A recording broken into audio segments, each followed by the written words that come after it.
Willy Lynch Law, Part 2. Here's some more elements to Willy Lynch Law. Uh, the Indians on the reservation back when my aunt's generation and my mom's generation was growing up, me, my grandma's generation, there was a lot of, if you're a half breed or a city Indian, there's a lot of inner tribal haterade going on because there was a lot of interbreeding with French anyway. So there's a lot of lighter skinned Indians related here in Michigan and on the other side in Canada too. Because I'm related to them over there in Walpole Island as well. You know, I mean, some of them are more distant relations than other, but look, no, we are related. But yeah, this Willy Lynch Law, okay, and there's a Testament of Solomon, and then there's the Wisdom of Solomon. In the Wisdom of Solomon, it showed how that there's a secret law between a confederacy of men who basically made like a secret oath that if they catch a righteous man, they all try him and they put him through these tests to see if God will protect him from them. But in playing this game of chicken, these guys heap a judgment and a wrath upon themselves, but secretly they look out for one another. Basically, they got a get out of jail free card with this cabal, the secret society. So this is one of the ways that Willy Lynch Law was fostered. But yeah, like I said, yeah, there was a lot of Willy Lynch is to turn the young against the old, the half-breed against the full-blood, the light skin against the dark skin, the man against the woman, and then you make the house Negro class and the field Negro class. And in a lesser aspect, this worked on the Indians. There was a self-imposed Willy Lynching, which was they don't always accept half-breeds. You know what I'm saying? There was a lot of... and Indians are kind of prone to feud. You know what I'm saying? There's just a lot of residual blood that from our own inner tribe, but then also that was executed upon us by wicked people as well. So there's like a residual kind of bad energy there. But the Talmud is a modern expression of what that Wisdom of Solomon was talking about, where really Willy Lynch Law comes from, which it's disguised as pharisaical. We keep the law, we do everything right, but secretly you're hypocrites and you got double standards and you're partial in your judgment. And you're doing it for popularity reasons, and then money motivated reasons, and power grabbing reasons, and sway. It's basically being a friend of the world so that you can reap the benefits of the world. But in order to do that, it's getting knocked down from the devil's table, and you know what I'm saying? So that's another form of Willy Lynch Law. The stuff is all it's documented pretty well in certain different texts. But let me think. I had another Willy Lynch Law. Willy Lynch Law, freaking correlation.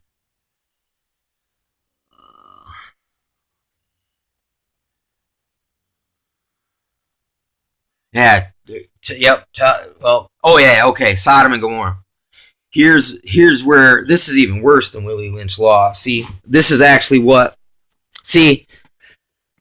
Lynch Law, in a way you can describe it as this. It's controlled chaos and it's lawlessness disguised as law. You know what I'm saying? So it appears as if there's law and order, but in all actuality, it's total order out of chaos. It's order ab chaos. And it's a total fucking kangaroo de facto situation. So in Sodom and Gomorrah, I'm not sure if this is in Jasher or Jubilee, but it said that another sin of Sodom is they had no charity at all. And they had this game that if any travelers would be so unlucky to come upon their city, that they would come and ask to buy water, bread, necessity, and everyone would give them a coin. But when they'd go to the marketplace, these coins had special markers on them. No one would sell them anything. So they would lure them deeper and deeper into Sodom.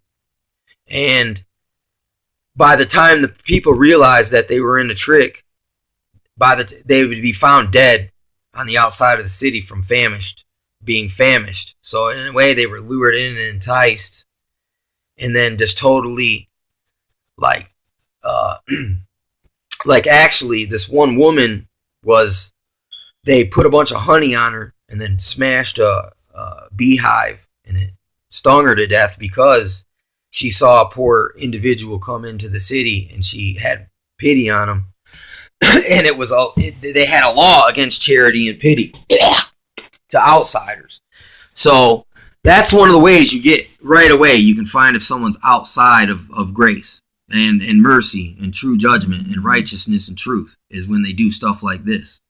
And you know what I'm saying? It's like it takes some investigation now because it's hard to find a true, unbiased person who's going to tell you what they really see. You know what I'm saying? And who won't take a bribe or has got some dog in the fight, so they're partial in their judgment. And another thing that they would do, like in the wisdom of Solomon, they did the same thing in Sodom and Gomorrah, where if a neighbor took an inner city person to court, they would always side with the good old boy as opposed to an outsider. So once again, it was like a court of law that operated by lawlessness, and God really does not like that. He does not like immoral relative people. He'll let them get away with it for a long time, but look, when he acts on them, it's going to be very, very severe. But look, they deserve it because they severely seek to devour the poor, to devour the fatherless and the orphan and the widow. Like that's basically what it is. Is like it's one of the reasons why God made the tribes and the families. And it's like to truly be hurt is to be cut off from your family. That's like one of God's things is like, you will be cut off from your family if you do this. and dude, how many sins don't they just cut you off from your people around you in little ways? You start to lie. Well, the level of trust gets undermined. You know what I'm saying? If you're constantly being bitter, no one wants to be around you. If you're constantly going tit for tat, you know what I'm saying? It's like people go tit for tat with you. And it's like, look, sin, rebellion, lawlessness, lack of judgment, forgiveness, mercy leads to being, even before God's judgment in heaven in the 1,000-year reign and all that, you'll be cut off your family and your life. And that's a good way to, even though it said that your enemies will be that of your own house. I mean, it's like, it sucks when everyone's arguing and everyone's right in a different way, but the fact that it's causing so much strife, it's wrong. You know what I'm saying? And it's because pride, like, look, for some reason, pride in one person and parties most of the time inspires pride in the other side too.